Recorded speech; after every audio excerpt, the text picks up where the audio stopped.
decolonizing philanthropy is centering three understandings, if you like four.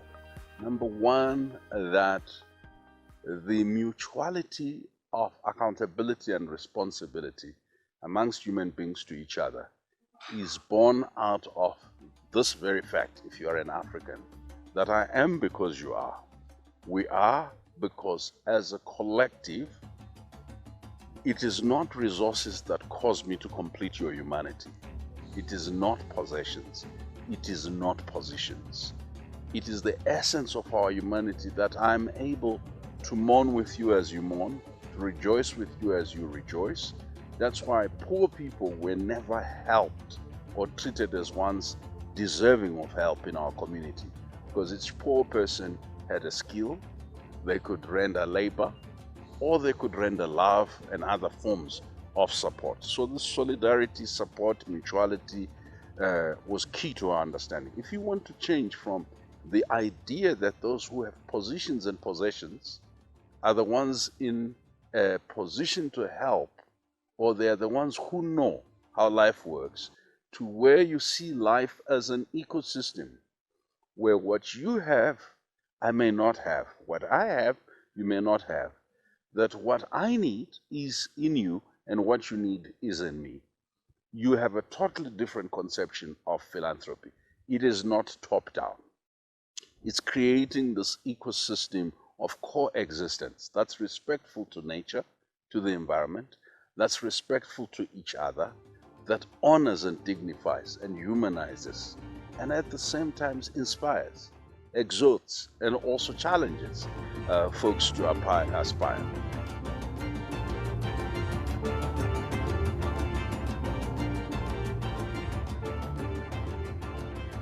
A story is not complete when it's one-sided. Isn't it Chimamanda who talks about the danger of a, what type of story does she call it? Of a single story.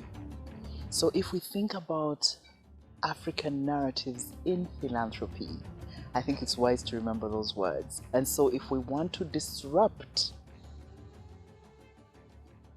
and dismantle the danger of a single story, then it becomes imperative that we hear the African narrative of philanthropies, because as we've been saying, it's not even just one. Like, you can't chunk it up as one thing.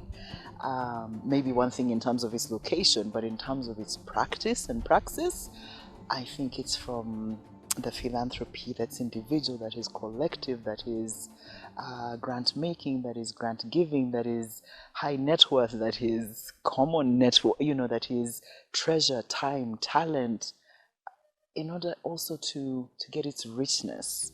And so for me, that is why centering or seeing African narrative is important, because in order to advance how African philanthropy contributes to global progress and movement forward, we must hear it, we must see it, we must know it. Yeah.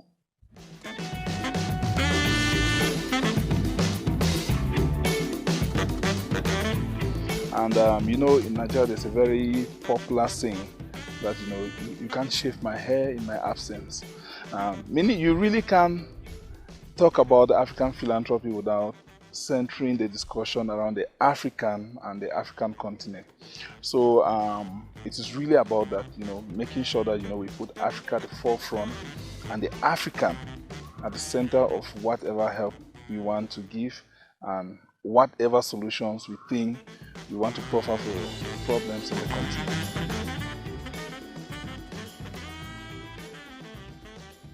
That feminist Pan-African philanthropies have a really, really important role to play. And I think, first of all, breaking down what we mean by philanthropies and love of humanity, and that the ways that takes place from Awqaf, which was a system in North Africa and in Muslim countries that is about Muslim charitable trusts that give back to communities, the social identities we have that are about us being part of families and communities, and that we give back. We have mutual aid, we have mutual support, we look out for each other, that I am because you are. And that common identity and common framing, I think, is so important to our philanthropies, because it's not an individualistic approach. It really is about how we think about family, communities, societies, and Pan-Africanism as a whole.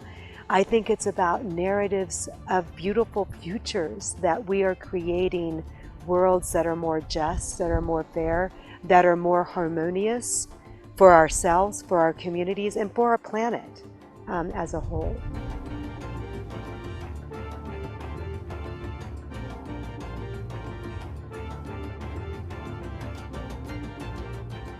It's about approaches.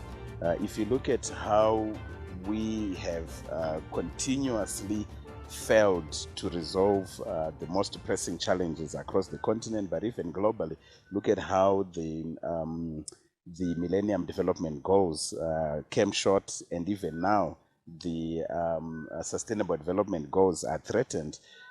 A big part of it has to do with the approaches that we are taking to resolving these development questions. And one of that is this piece around participation and involvement of the most local actors and the most proximate leadership. You continue to have, in many instances, a situation where one-size-fits-all prescriptions are still promoted. So something that worked in Ukraine, something that worked in Kosovo, something that worked, I don't know, in the south of the US is prescribed as a solution to a problem that we are trying to solve here. So I think when you're thinking about approaches that are effective, it's really to start with the context and working with approaches, strategies that reflect the reality of that context. And I think, African civil society has a big role to play in informing global funders on that point.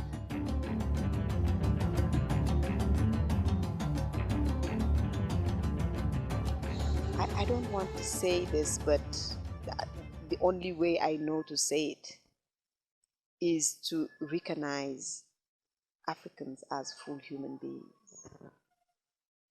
And what that means is that the level of entitlement that they can give to themselves, to their children, to their countries, the level of security, of preparedness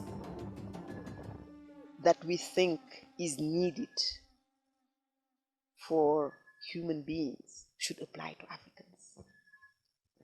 And the support to civil society needs to be much stronger. And then very importantly, there needs to be flexibility. There's got to be flexibility and trust in the relationship. Without trust, it erodes everything. You can't support an African partner to do work in a transactional manner. It takes away, the value of what we are trying to achieve collectively. So trust is at the center of the relationship, and I think that's the big one for any donor outside the continent trying to support local partners. It's very important to be on trust and trust that the organizations will deliver on the things they agree to do. Change doesn't come in a day, and it's always amazing that we get civil society organizations still on this 1 year kind of grants, and then they're expected to report on impact, and it's just not practical.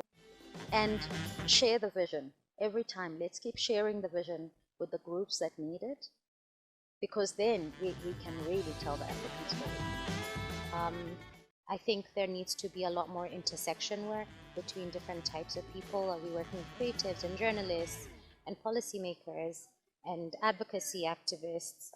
And how do you foster space and funding to go into that space of work without pitting people against each other? If we are able to harness all of that and have, a very, I would say, inclusive conversation with the different forms of philanthropy that are part of the landscape right now, we would be able to evolve the field in a way that practice is more relational based, and we are more effective, or philanthropy is more effective in attaining the development goals that we are pursuing. And I think my advice to global funders, for one day, walk in our shoes and see what it's like to be under-resourced, misjudged, untrusted, used, abused, violated in all kinds of ways. And I don't even know how we recreate that in terms of walking our shoes. And it's not all bad, but a lot of it is. So what is that to recreate a walk in our shoes? Because maybe, just maybe, that would change what they do and how they do with us together as we advance community.